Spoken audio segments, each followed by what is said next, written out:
Y tenemos ya el libro de los Hebreos en su capítulo 2. Vamos a comenzar leyendo desde acá para compartirle ¿m?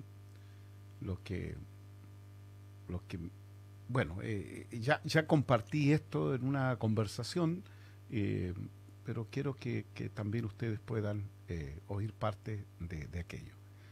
Bueno, dice en el verso 10, en el nombre del Señor Jesucristo, porque convenía a aquel por cuya causa son todas las cosas y por quien todas las cosas subsisten, que habiendo de llevar muchos hijos a la gloria, perfeccionase por aflicciones al autor de la salvación de ellos.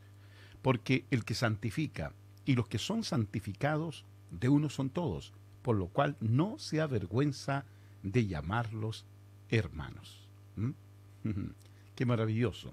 Aquí me voy a tomar de muchos hijos, ¿ya? ¿Sí?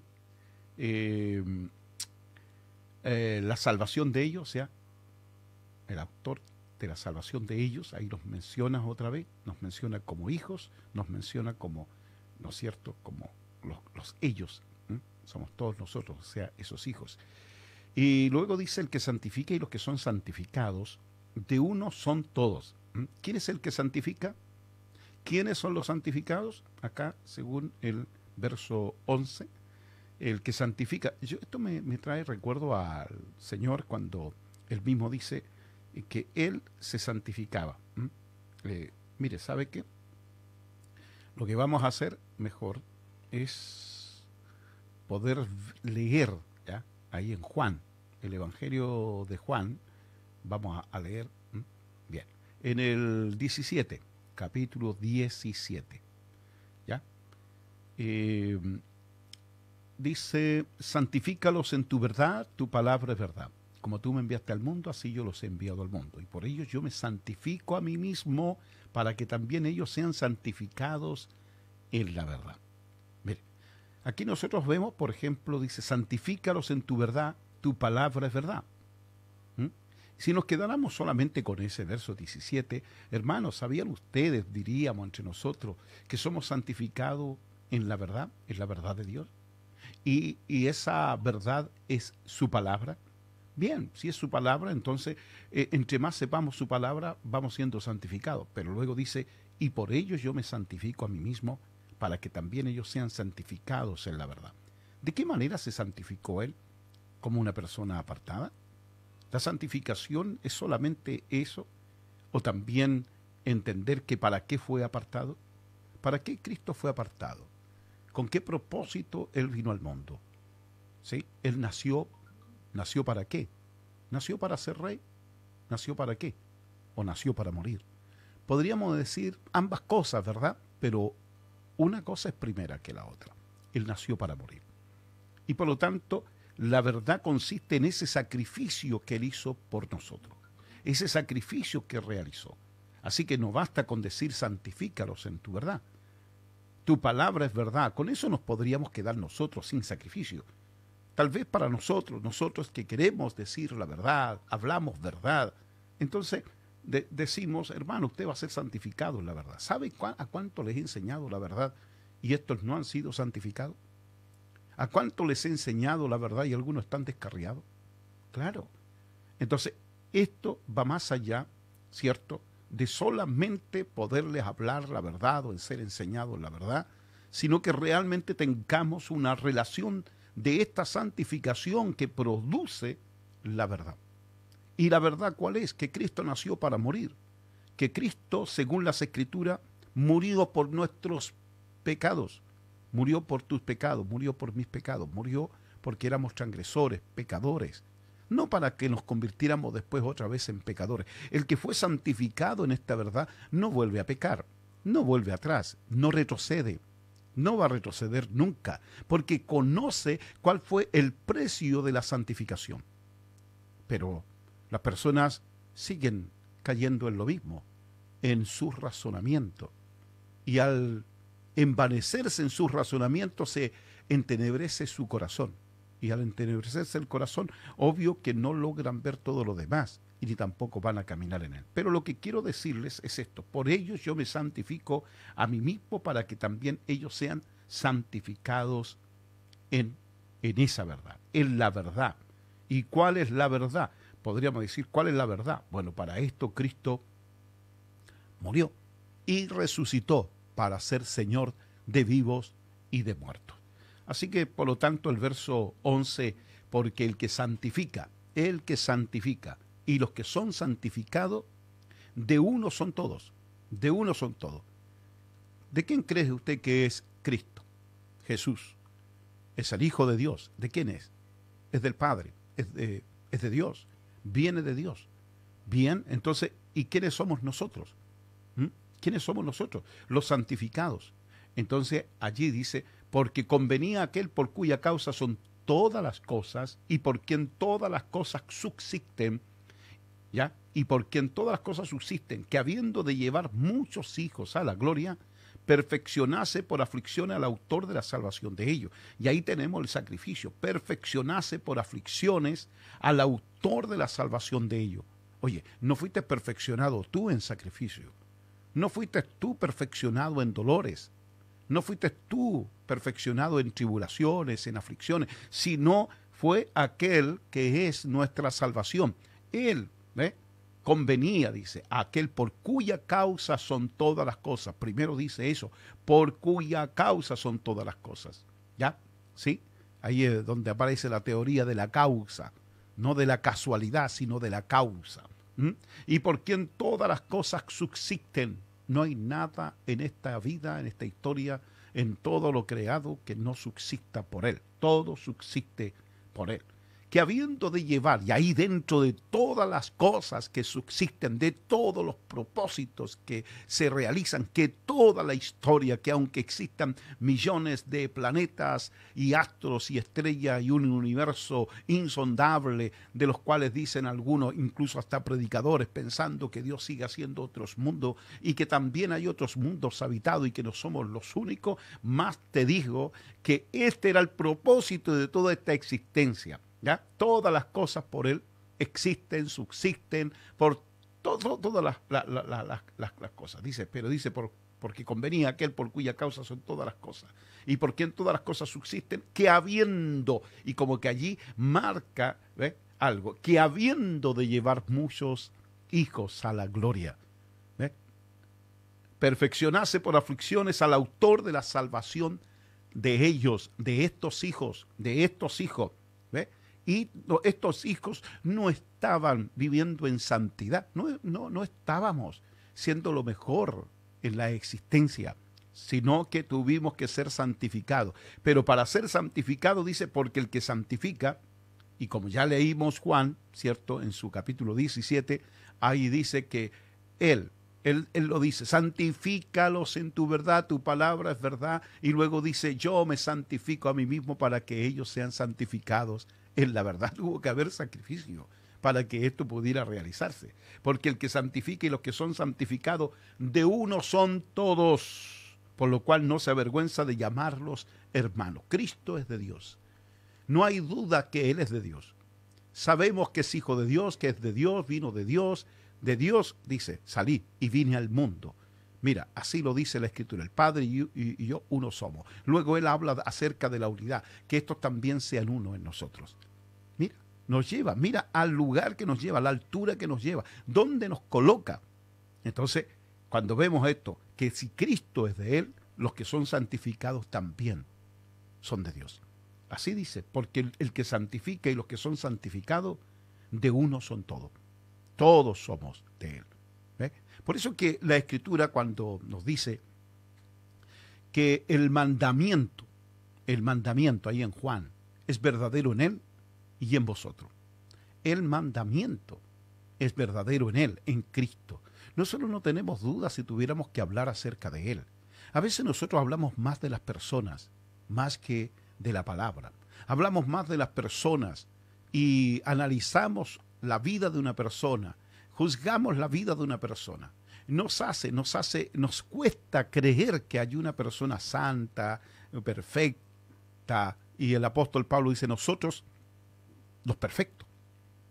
Y cuando dice nosotros los perfectos, no está hablando de una manera egocéntrica, pero nosotros somos así, somos egocéntricos y por lo tanto también cuestionadores, no de la obra de Dios, sino cuestionamos a los que son semejantes a nosotros. Y a veces los juzgamos por las debilidades que también nosotros tenemos. Y nos olvidamos de quién fue el que santificó. Si aquí el sacrificio no es perfecto el que yo hago. El sacrificio perfecto es el de Cristo. Lo que tiene validez aquí y lo que santifica es la obra que Él hizo. ¿Ya? Y esto no se trata solamente así de una palabra hablada nada más. Esa palabra está respaldada por una acción.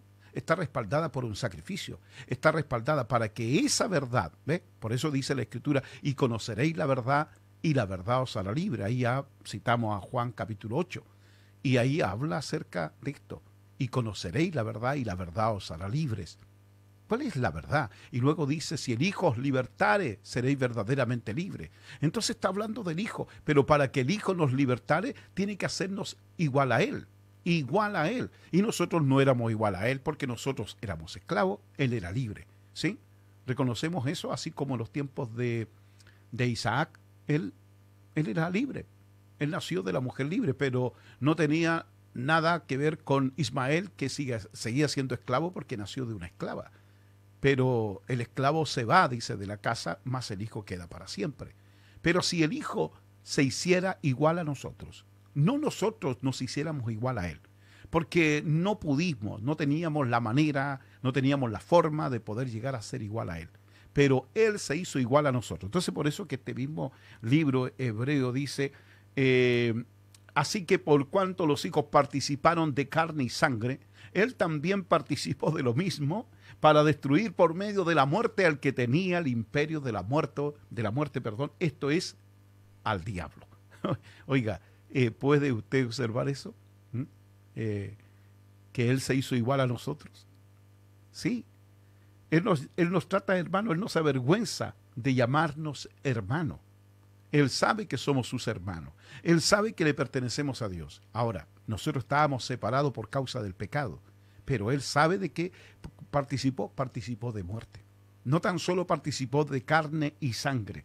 Así que por cuanto los hijos participaron de carne y sangre, Él también participó de lo mismo, de carne y sangre. Es decir, Él se metió en una casa de barro, ¿ya?, que tiene un soplo de vida. ¿Ya? Se metió en una casa de carne, ¿eh? Que la vida está en la sangre, que la vida no es lo mismo. Por ejemplo, ¿los ángeles tienen sangre? ¿Los ángeles la vida que tienen es por sangre? Creo que no.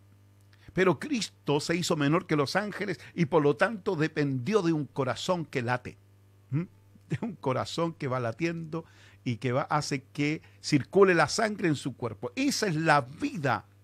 El eterno Dios, por medio de quien se hicieron todas las cosas y por medio de las cuales todas las cosas subsisten, participó de un latido de corazón. Mire a lo que llegó, a una cierta debilidad.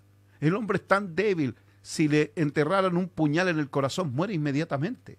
Jesucristo ahora, su vida dependía de cuidar su corazón, de cuidarse así como nosotros. Él también participó de lo mismo para destruir por medio de la muerte. Es decir, cuando dice para destruir, hay un propósito. Y ese propósito es destruir. Pero para destruir era por medio de la muerte. Entonces se hizo mortal. En otras palabras, se hizo mortal. El que era inmortal se hizo mortal. ¿Ya? Para destruir por medio de la muerte al que tenía el imperio de la muerte. Esto es al diablo. ¿Ve? Sí, y librar a todos los que por el temor de la muerte estaban durante toda la vida sujetos a servidumbre. Y mire lo que él hizo. Se hizo igual a ti, se hizo igual a mí, se hizo igual a todos nosotros. En nuestras debilidades, tentaciones, todo lo que aconteció, lo que sucedió con él. Entonces, cuando se hace igual a nosotros, se hizo igual a nosotros en debilidad y en muerte, porque murió. No lo mató el pecado propio, personal, porque él no pecó, pero murió por causa de los pecados. Eso es lo que dice la Escritura. Pero luego volvió a la vida, y cuando vuelve a la vida, nos eleva como resucitados, nos eleva como una nueva criatura, transformó nuestras vidas. Sí, eso es lo que hizo. Entonces se provoca la santificación. Fuimos apartados. Y la Escritura dice que por una ofrenda hizo perfecto a los santificados. Así lo dice el libro de Hebreos. ¿Ve? Con una sola ofrenda, con un solo sacrificio, Dios hizo perfecto a los apartados, a los santificados. Y eso es lo que ha sucedido y ha acontecido. Entonces, por lo tanto, ya no es el único hijo de Dios, sino que pasó a ser el primogénito entre muchos hermanos. ¿Eso no le da alegría a usted? Que Él es el primogénito, el primero entre muchos hermanos. ¿Y quiénes son esos hermanos? Tú eres ese hermano. Esos somos nosotros, cada uno de nosotros. Nos juzgamos, nos miramos, nos estamos criticando unos con otros, de alguna manera nos cuestionamos, cuestionamos al otro y que nadie es perfecto, que nadie es santo y decimos tantas cosas el uno del otro, pero sin embargo Jesucristo no cuestiona nada e hizo lo que tenía que hacer y nos elevó a una categoría que antes no teníamos. Antes éramos, ¿qué es lo que éramos? Esclavos, pecadores, gentiles, separados, inmundos. ¿Y qué somos ahora? Sus hermanos. Y Él no se avergüenza de llamarnos hermanos. ¿Ve? Porque ciertamente no socorrió a los ángeles, sino que socorrió a la descendencia de Abraham. Por lo cual debía ser en todo semejante a sus hermanos, para venir a ser misericordioso y fiel sumo sacerdote en lo que a Dios se refiere, para expiar los pecados del pueblo.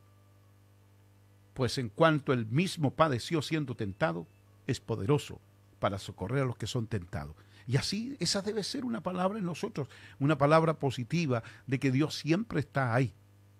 El enemigo está al acecho, pero Dios no está al acecho. Dios está siempre allí para el rescate, para el socorro, para el auxilio, para la protección. ¿Ve? Es poderoso para socorrer a los que son tentados. El diablo está al acecho, está tentando. ¿Y nosotros qué miramos? ¿Vamos a mirar que el diablo cumpla aquel propósito que tiene? ¿O vamos a estar alegre, contento, gozoso de que Dios también está ahí con una gran disposición de socorrer? Y además dice, es poderoso para socorrer. Utiliza su poder para socorrer tu vida, para socorrer la vía, para socorrernos a todos, a los que son tentados. Señor, gracias, muchas gracias. Ahora que nosotros entendemos que somos los santificados y que los santificados le pertenecen a Dios, que nosotros somos hijos, que somos hermanos, eso es lo que dice la Escritura. Entonces podemos nosotros también no citar las Escrituras de una manera como que otros son. Miramos, cierto, a los apóstoles y decimos, oye, el apóstol Pedro dijo esto, oye, el apóstol Pablo dijo esto, y citamos lo que dijo el apóstol Pablo. Por ejemplo, dice, para mí el vivir es Cristo y el morir es ganancia. Y lo citamos a Él. No estamos citando como una palabra, no estamos citando una realidad, no estamos citando una transformación que Dios lo hizo para todos. Todos somos iguales. Por eso es que explicaba el otro día en una conversación, en un compartir el domingo pasado con el pastor Christian Andersen, y hablábamos acerca de la montaña. También lo dijimos en el Hablemos de, junto al hermano Jorge Gallardo y el pastor Joel Salazar. Y una de las cosas que decíamos, una cosa es la montaña y otra cosa es la nieve que está en la montaña. Entonces, un buen andinista o alpinista, dependiendo de qué tipo de montaña, ninguno de ellos, por ejemplo, se sostiene de la nieve. No, sino cuando escala se sostiene de la roca, que en este caso es la montaña. La nieve es pasajera, la nieve sufre ciertas debilidades y se produzcan avalanchas y se va toda la nieve, se va de una. Pero el hombre que sabe escalar las montañas sabe dónde tiene que engancharse, dónde tiene que anclarse, y tiene que ser en la roca, en la montaña. La montaña es la que permanece, la nieve es pasajera. Así también lo era Pablo. Pablo es un hombre pasajero en la vida y ya no está. Y no podemos nosotros decir, oh, no tenemos al apóstol Pablo, y como que si echáramos de menos, cuando sabemos que la palabra continúa. La montaña sigue allí. Cristo sigue con nosotros. Puestos los ojos en Jesús. Él es el autor, el consumador de nuestra fe. ¿Sí? Los demás nos predicaron el Evangelio, pero ¿quién es el autor? Es Jesucristo. ¿Quién fue el sacrificio? ¿Quién fue el que santifica? ¿Quién fue el que se santificó? ¿Quién fue el que se dio por nosotros, el sacrificio? ¿Quién fue el que se hizo igual a nosotros participando de carne y sangre para que por medio de la muerte destruyera al que tenía el imperio de la muerte? Eso fue Jesucristo, no fue el apóstol Pablo, no fue el apóstol Pedro, no fue el apóstol Juan, no fueron los reformadores, no soy yo, no somos ninguno de nosotros. Nosotros somos pasajeros en la vida, pero la montaña no es pasajera. Esa está por siempre allí, la montaña, erguida, alta, más alta que todo, y por eso que se llena de nieve, pero la nieve se derrite en cierta temporada y las montañas quedan después al desnudo, porque la nieve se derritió y fueron aguas para llenar los ríos, para regar la tierra, pero luego volverá otra vez a haber nieve.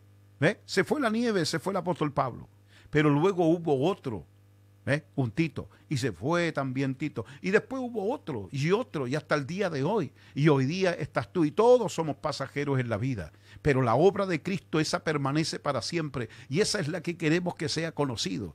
Sí, correcto, Cristo es el que ha de ser predicado, y nosotros tenemos que pensar que lo que dijo el apóstol lo podemos decir nosotros también, porque el apóstol no era más que nosotros, sino que también fue librado de la misma manera que fue librado de nosotros, y el mandamiento en el apóstol es el mismo mandamiento que está operando y accionando en tu vida. Y ese mandamiento está trabajando en tu vida, y a veces nosotros luchamos contra ese mandamiento con nuestros cuestionamientos y con creer de que esto no va a ser mejor. Va a ser mejor cada día, porque el que comenzó la buena obra en nosotros la perfeccionará hasta el día de nuestro Señor Jesucristo. No será hasta el día de Pablo, no será hasta el día del apóstol Pedro, será hasta el día de nuestro Señor Jesucristo, el cual sí prometió volver, y sé que volverá. Así que, amados, es la palabra que quería compartirles en el día de hoy, invitarlos a que ustedes pueden decir como Él: ya no vivo yo, Cristo vive en mí. Que pueden decir: para mí el vivir es Cristo y el morir es ganancia. Partir es mucho mejor, quedarme es necesario. Podemos hablar de muchas cosas, no citando solamente a estos hombres, sino decir que aquello que ellos conocieron también lo conozco yo. Lo que ellos, en lo que fueron enseñados, somos enseñados nosotros, y está el mismo valor. De verdad que sí, hay cosas comparables, y podemos decir, no somos igual porque ellos rompieron compromisos y se entregaron por completo, y eso es cierto. Entregarse por completo la obra no es lo mismo que hoy. No, yo vivo de la obra y estamos a tiempo completo porque pagan, pero ellos vivieron a tiempo completo en todo sentido. Así que por lo tanto podemos decir: oye, es verdad, ellos hicieron un gran sacrificio. Le tocó vivir en otro tiempo, nosotros en este tiempo tenemos mayores comodidades, pero eso no quiere decir que no somos santificados como ellos, que no podemos decir que no seamos hermanos de Cristo. Somos santificados por la misma verdad. No somos santificados por nuestros hechos, por nuestros atributos. Ya hubo un tiempo para que cada uno demostrase por atributos propios el poder escalar y alcanzar la grande montaña. Sí, subir al monte santo de Dios más nadie pudo. Hoy, de verdad, ahora lo hacemos por medio de nuestro Señor Jesucristo, que Él ya lo hizo. No pretendemos ser salvos por nuestras propias obras. Hoy nos aferramos a los atributos de Dios. Él lo hizo todo. Él realizó esta justicia. Él nos justificó. Justificados pues por la fe tenemos paz para con Dios por medio de nuestro Señor Jesucristo. Así que, amados, miren bien la palabra. Así que por cuanto los hijos participaron de carne y sangre, Él también participó de lo mismo para destruir por medio de la muerte al que tenía el imperio de la muerte, esto es, al diablo, y librar a todos los que por el temor de la muerte estaban durante toda la vida sujetos a servidumbre. Pero esa muerte ahora ya no puede causar estragos ni temores en la vida de ustedes. Ya no estamos bajo temor. Y si estamos bajo temor, podemos ser fácilmente esclavizados. Y no estamos para ser esclavizados. No, porque ya somos libres. ¿Quién nos puede esclavizar? Ya nadie nos puede esclavizar. Gritamos libertad gracias a ese sacrificio, gracias a la sangre de nuestro Señor Jesucristo. No estamos esperando tiempos mejores, como que hagan una constitución mucho mejor para libertades, que haya un gobierno que nos garantice más libertades. No, ¿qué más libertad si ya la tenemos completamente? Cada día ellos se van metiendo más en un libertinaje y esclavizados en todas las pasiones que tienen en sus propias vidas, esclavizados en el pecado, pero nosotros hace mucho tiempo ya fuimos libres. Y somos libres no gracias a una democracia, no somos libres gracias a una independencia, somos libres gracias a la sangre del Señor Jesucristo y a su nombre, gloria. Aleluya.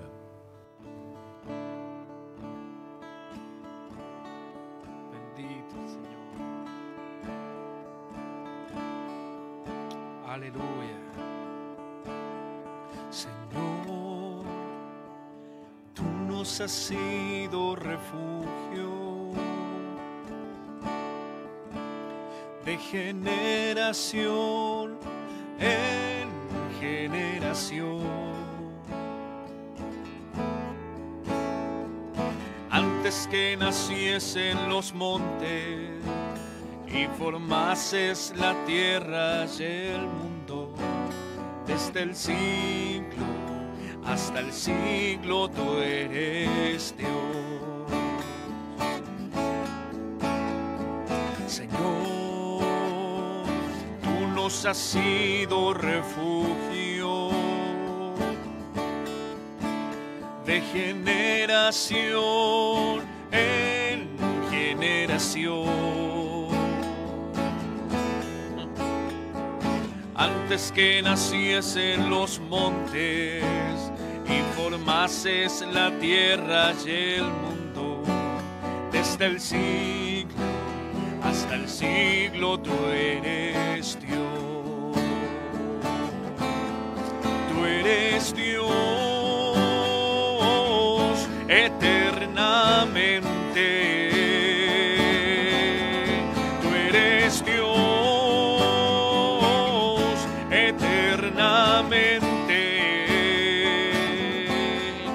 ellos perecerán, mas tú permaneces para siempre. Solo tú, solo tú, solo tú eres Dios.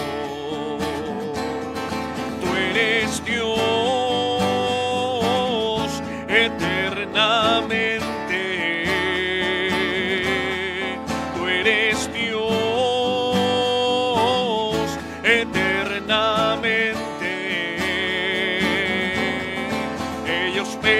Perecerán, mas tú permaneces para siempre. Solo tú, solo tú, solo tú eres Dios. Tú eres Dios eternamente. Tú eres Dios eternamente. Ellos perecerán, mas tú permaneces para siempre. Solo tú, solo tú, solo tú eres Dios. Solo tú, solo tú, solo tú eres Dios. Solo tú, solo tú, solo tú eres Dios.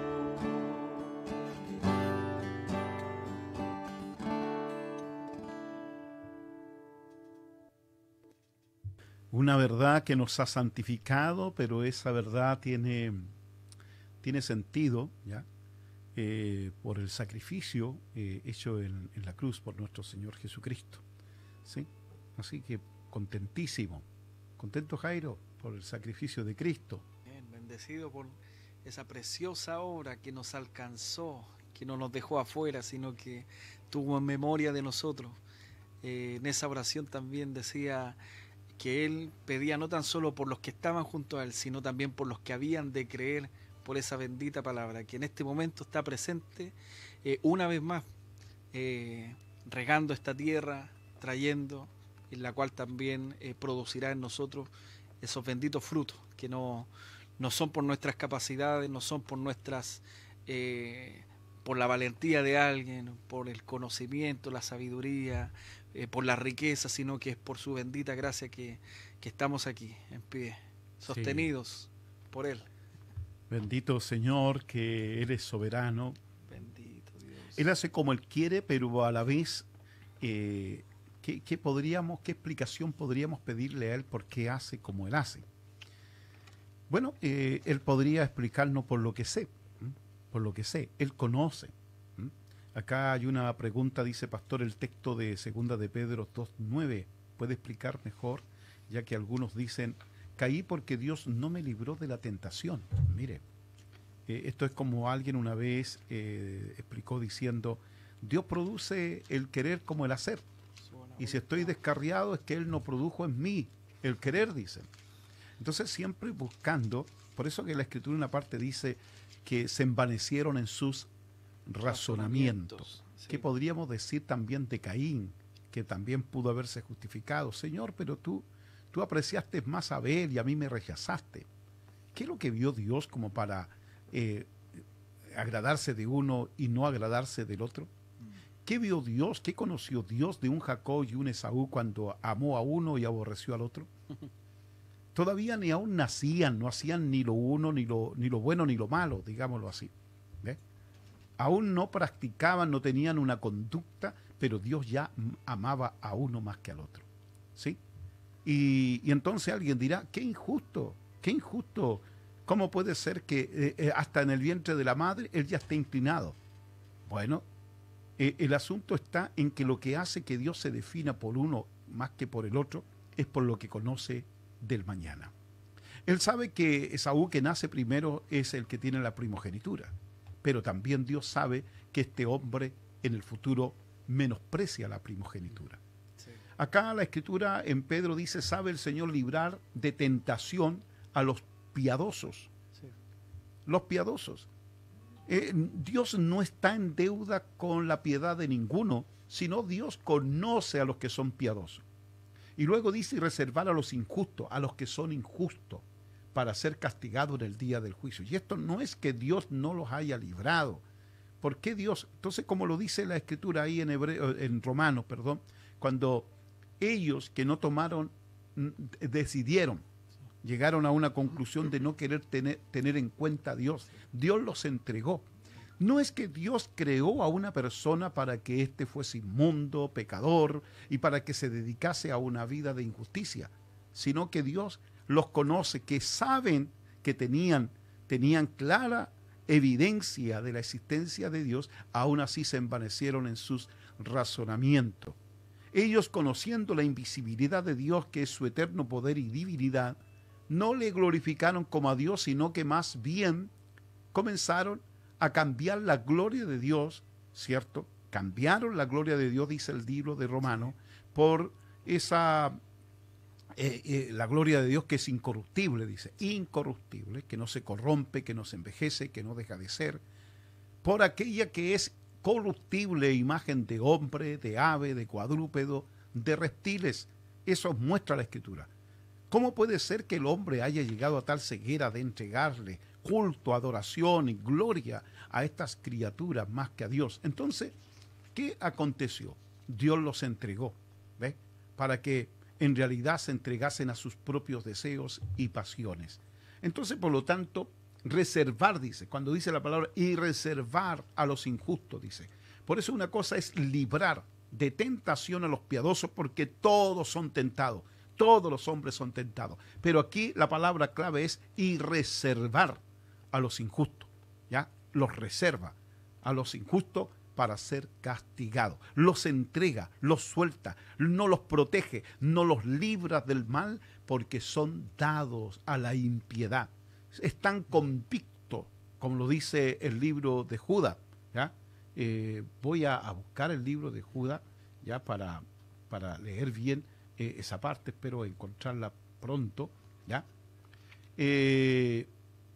Dice, para hacer juicio contra todos y dejar convictos a todos los impíos de todas sus obras impías que han hecho impíamente y de todas las cosas duras que los pecadores impíos han hablado contra él. Mira, tenemos que la palabra impío parece impíos, impías, ¿ya? Las obras impías, dice, y su acción es impíamente, o sea, porque hay gente, mire, hay gente que actúa como un impío, pero por ignorancia de no conocer la verdad, y hasta la obra, la acción de pronto. Mire, yo conocí a unos delincuentes, y uno de ellos decía, a mí me da pena cuando le robamos a la otra persona. Y mi compañero lo único que quiere, a veces ya asaltábamos a alguien, ya teníamos lo que queríamos, pero no quedaba satisfecho si no lo apuñalaba. Entonces, él dijo, ese era malo. Y él decía, yo entusiasmado por obtener el botín, de robar, ¿ya? De adquirir aquello, pero a la vez me daba pena, me daba lástima de poder ver a la víctima. Entonces, podemos decir que era impío, que su obra tal vez también era impía porque estaba robando, pero su acción no fue impíamente. ¿Me entiende? Entonces, aquí la Escritura aclara, dice, y dejar convictos, o sea, los deja convictos, presos, atados, amarrados, encarcelados, convictos a todos los, primeramente, impíos, de todas sus obras impías, o sea, no hay ninguna obra buena, que han hecho impíamente. Y actuar impíamente significa partir desde la planificación de esa obra impía hasta realizarla sin ningún tipo de pena, de lástima. Es lo que nosotros vemos, por ejemplo, como la inmoralidad a veces se actúa con mucha más fuerza, con mucha más violencia. La inmoralidad actúa con mucho más, como le dijera, atropello que la moralidad. ¿Sí? Claro.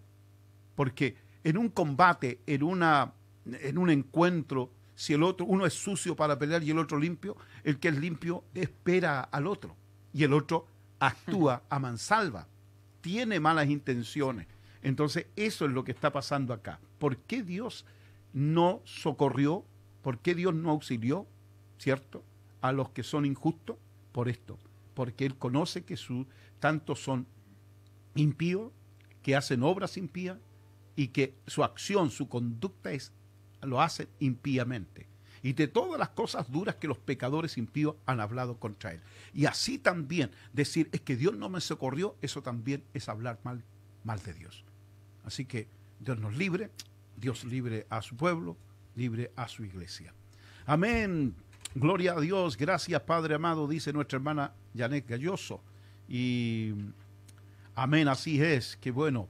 Ahí la pregunta que se nos hizo, y damos gracias al Señor por esto. Vemos ahí que hay una buena dedicación, ¿cierto? Para esto, y que bueno, que estén estudiando las Escrituras para ayudar a los hermanos, para ayudar a los demás. No queremos estudiar la Escritura para saber más que otros, sino para que sean todos ayudados y apártense del mal, ¿ya? Apártense, no den lugar al razonamiento. Una vez que usted ha creído, no den lugar al razonamiento. Es peligroso, muy peligroso. Eso lo quiere, cuando hablamos del razonamiento, no estamos hablando del raciocinio, sino de razonar cómo se hará y cómo es que esto y por qué esto. Y empezamos a cuestionar. Son exactamente ya las 21:18. ¿Algo que decir, Jairo? Solamente también me quedé pensando y meditando en ese texto que continuaba después de lo que usted estaba leyendo ahí en el libro de los Romanos, que dice, profesando ser sabios, se hicieron necios. Sí. Solo esa parte. Como justificando muchas cosas, pero sin darse cuenta que se convirtieron en necios. Claro, necio es una mente hueca, alguien que no tiene nada en su cabeza, no hay algo inteligente. Bueno, llegando a esto, ya estamos llegando a la finalización. No se olvide que a las 22:10, sí, lo más tardar, 22:10, estamos comenzando ya ¿cómo le llamarían en la iglesia pentecostal? Le llamarían media vigilia. Media vigilia. Media vigilia. Sí. Así que nosotros, yo le decía a Jairo, oye, están usando las horas radiales y nosotros, ¿por qué no? Entonces, con esto nos damos cuenta de que hay gente que en realidad quiere estar escuchando, quiere estar. Entonces, por amor a ellos, lo vamos a hacer. Y qué mejor que hacerlo un día sábado. El día domingo me cuesta un poco, ¿ya? Estar hasta muy tarde por causa de ya toda la labor que hay que hacer del día lunes en adelante. Pero día sábado, bien, porque así ya el día domingo es el único día que tengo para descansar. Me he dado cuenta de eso, estaba sacando cuenta, claro. Descanso el puro día domingo. Ahí me relajo un poco, vieran ustedes. Pero bueno, damos gracias al Señor por todo lo que nos invita. ¿Alguna palabra final, Jairo, para los hermanos que están ahí junto a nosotros? Humillados pues bajo la poderosa mano de Dios para que Él nos exalte cuando fuere tiempo, eso donde siempre debemos estar, humillados bajo esa poderosa mano. Así que bendiciones a todos los hermanos, Padre del Señor. Qué bueno, Padre del Señor. Y nos despedimos cantando con Amén. Jairo. Una vez que finalice este cántico, ya habremos finalizado. Que el bien y la misericordia te sigan todos los días de tu vida. Él te librará del lazo del cazador. Aleluya. Y de la peste destructora. No te olvides nunca de reconocer que Dios es bueno. Aleluya. Oh Dios mío, creí que no existía, que eran fábulas contadas por la gente, pero sé que tú eres real, hoy vives en mi ser, te quiero hoy cantar, pero sé que tú eres real, hoy vives en mi ser, te quiero hoy cantar. Aquí están mis manos adorándote, aquí está mi voz agradeciéndote, diciendo aleluya, gloria a Dios, aleluya, aleluya, aleluya, gloria a Dios, aleluya, aleluya, aleluya, gloria a Dios.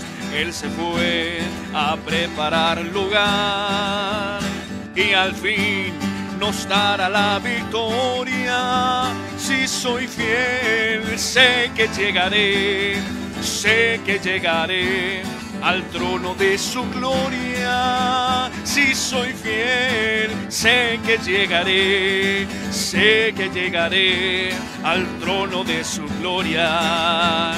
Aquí están mis manos adorándote, aquí está mi voz agradeciéndote, diciendo aleluya, gloria a Dios, aleluya, aleluya, aleluya, gloria a Dios. Oh Dios mío, creí que no existía, que eran fábulas contadas por la gente, pero sé que tú eres real, hoy vives en mi ser, te quiero hoy cantar, pero sé que tú eres real, hoy vives en mi ser, hoy te quiero hoy cantar. Aquí están mis manos adorándote, aquí está mi voz agradeciéndote, diciendo aleluya,